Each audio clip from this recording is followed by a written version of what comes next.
Salam pemirsa, dimanapun Anda berada, adalah satu sukacita kita dapat kembali bertemu untuk mempelajari kebenaran firman Tuhan melalui buku pelajaran sekolah sahabat kita.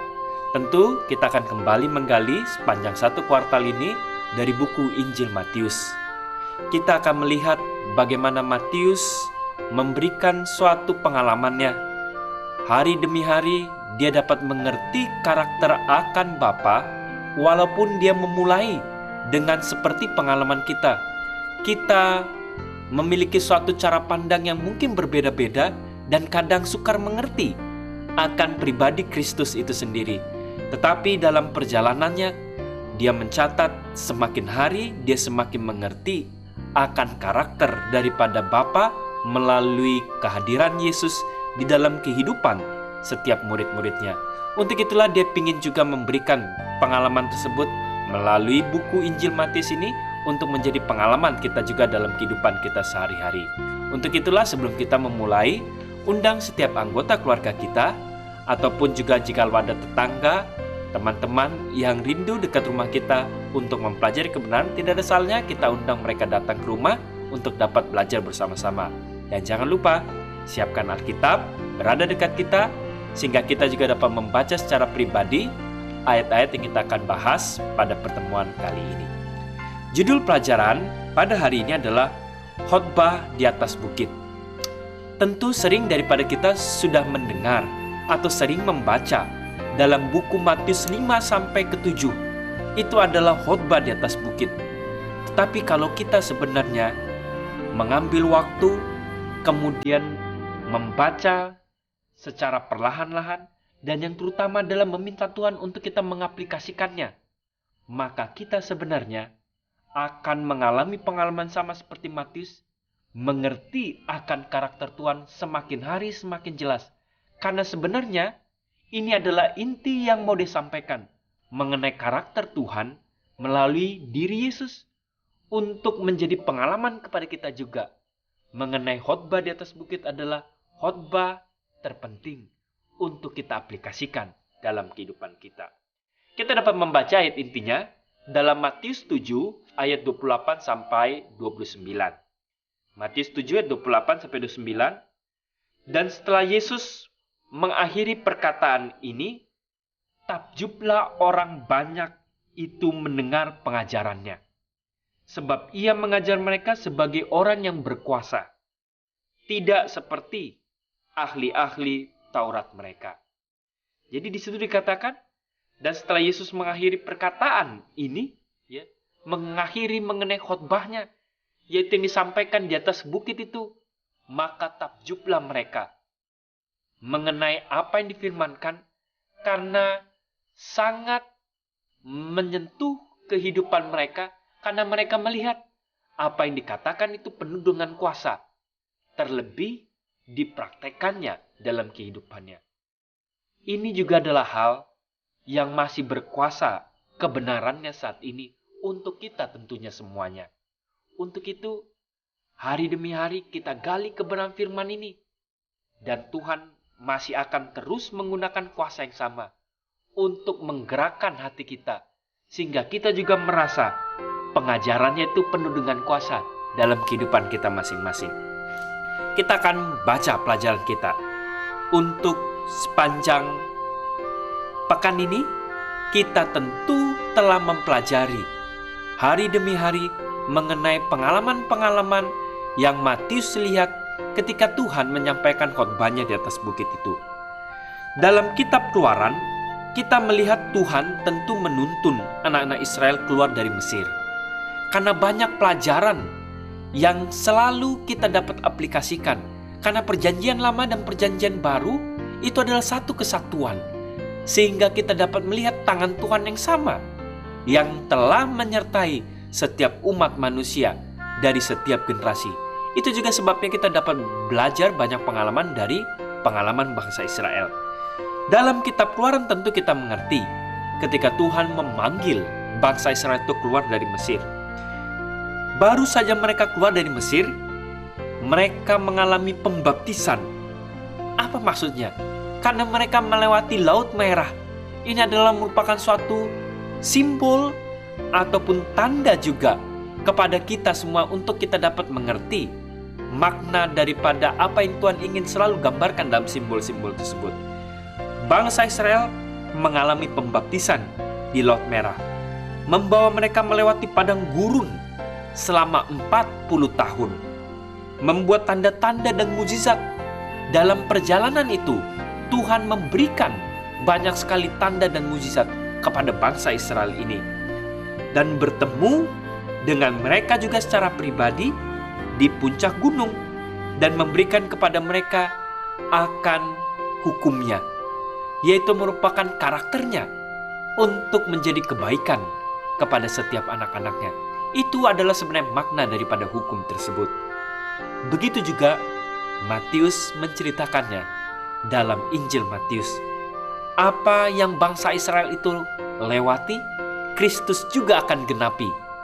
Kita dapat lihat ketika Yesus keluar dari Mesir, karena dia setelah keadaan bahwa raja di tempat di mana dia lahirkan sangat tidak menyenangi untuk kehadiran seorang raja, dan mengatakan bahwa Herodes kepada orang Majus tersebut untuk memberitahukan informasinya, tapi mereka tidak memberitahukan.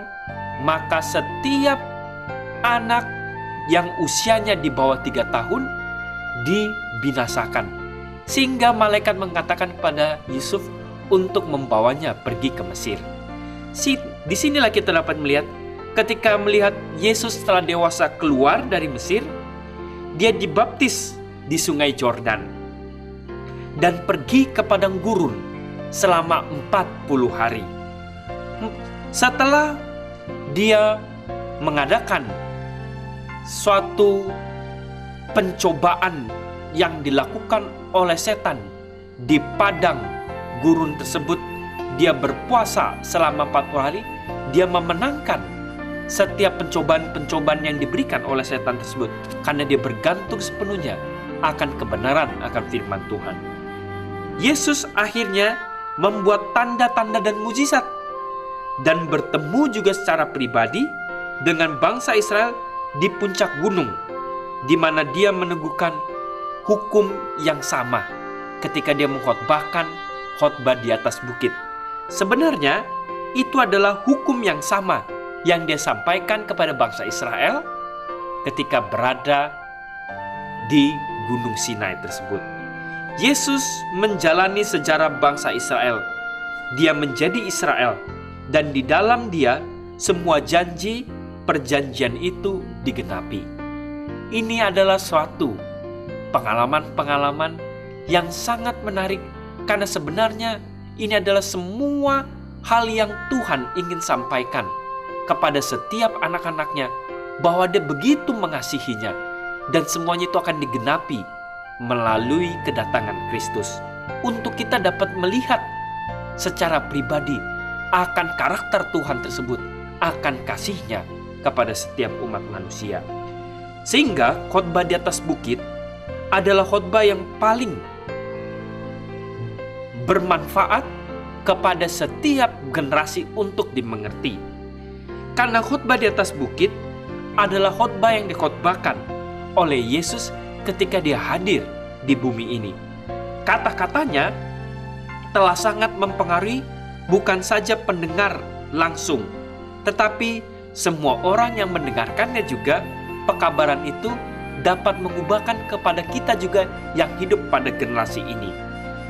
Berabad-abad, bahkan sampai zaman kita, kalau kita mengerti dan membiarkan kebenaran firman khotbah di atas bukit itu menjadi bagian dalam kehidupan kita dan kita terapkan, maka kehidupan kita akan dirubahkan oleh kuasa yang sama, sebagaimana ketika Yesus berfirman pada saat itu.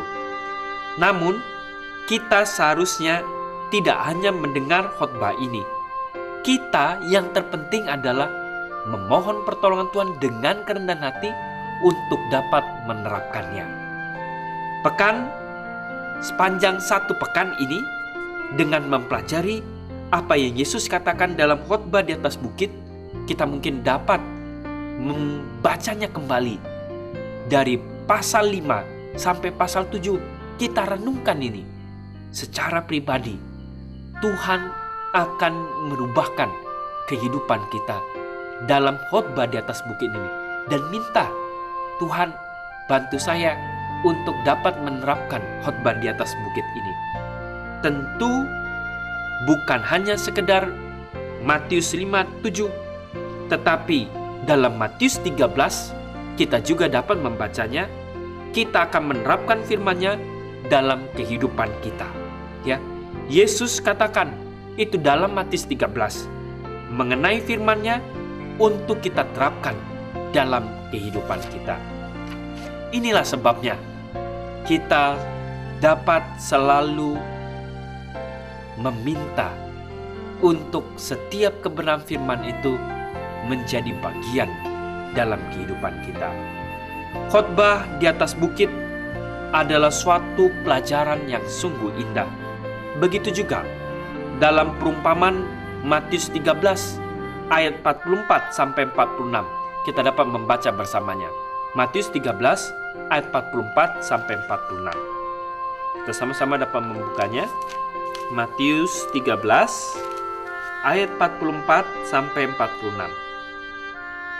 Hal kerajaan surga itu seumpama harta yang terpendam di ladang, yang ditemukan orang lalu dipendamkannya lagi. Oleh sebab sukacitanya pergilah ia menjual seluruh miliknya, lalu membeli ladang itu. Demikian pula hal kerajaan surga itu seumpama seorang pedagang yang mencari mutiara yang indah. Setelah ditemukannya mutiara yang sangat berharga itu, ia pun pergi menjual seluruh miliknya, lalu membeli mutiara itu. Ini harusnya menjadi aplikasi dalam kehidupan kita. Seberapa kita merasa akan berbahagianya, akan begitu berharganya, akan setiap kebenaran-kebenaran firman Tuhan tersebut. Ini akan merubah sebagaimana keinginan-keinginan kita, sehingga kita meninggalkan kehidupan yang lama kita dan menukarkannya dengan apapun yang terbaik untuk menjalani suatu kehidupan yang baru dalam pengertian akan begitu berharganya setiap kebenaran-kebenaran firman Tuhan tersebut. Melihat konteksnya dari ayat yang baru saja kita baca, terutama setelah Yesus mengatakan perumpamaan yang ketiga tentunya dalam Matius 13 ayat 47 sampai 50. Apakah kebenaran yang mereka temukan? Kebenaran yang menuntun tentunya kepada hidup yang kekal, yang bertentangan dengan kebinasan yang kekal dalam dapur api tersebut. Karena hanya ada dua, yaitu adalah kehidupan yang kekal atau kematian yang kekal.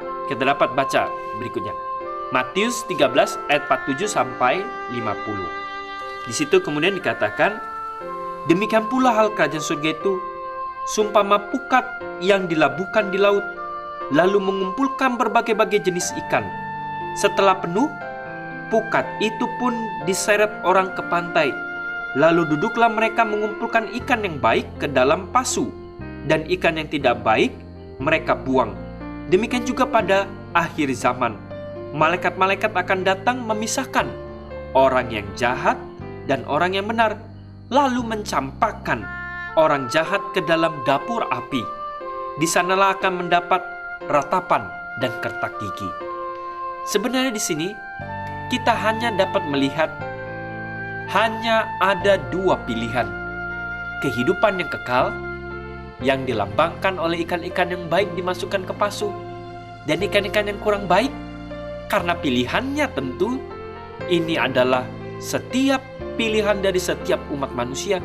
Karena Tuhan setelah memberikan kasih karunia yang sama, tapi mereka memilih untuk menolak, sehingga diibaratkan menjadi ikan yang tidak baik, yang akhirnya di ayat 50 dikatakan dimasukkan ke dalam dapur api, atau menunjukkan sebagai suatu kematian yang kekal.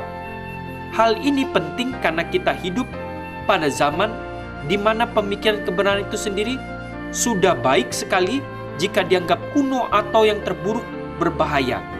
Dan disayangkan, inilah pendapat yang salah telah diterima oleh beberapa banyak orang Kristen. Meskipun demikian, pekabaran daripada perumpamaan ini bukan saja bahwa kebenaran itu ada, tetapi bahwa kebenaran akan membuat perbedaan selama-lamanya dalam setiap kehidupan manusia. Banyak orang saat ini berpendapat bahwa kematian yang kekal itu tidaklah ada, karena Tuhan tidak akan melakukan hal tersebut karena kasih-Nya terhadap setiap manusia. Ini adalah pemikiran yang keliru. Ayat tadi baru saja dikatakan, Tuhan dengan adilnya bukannya senang untuk membinasakan manusia, tapi karena suatu sifat keadilan. Dan barang siapa yang menolak, dalam ayat itu dikatakan tentu akan mengalami kematian yang kekal. Ini adalah suatu kepastian, walaupun tentu keinginan Tuhan adalah setiap manusia untuk memilih memperoleh hidup yang kekal tentunya. Di sini juga kita dapat melihat seharusnya hal ini tidaklah mengejutkan, karena Alkitab didasarkan pada kebenaran mutlak.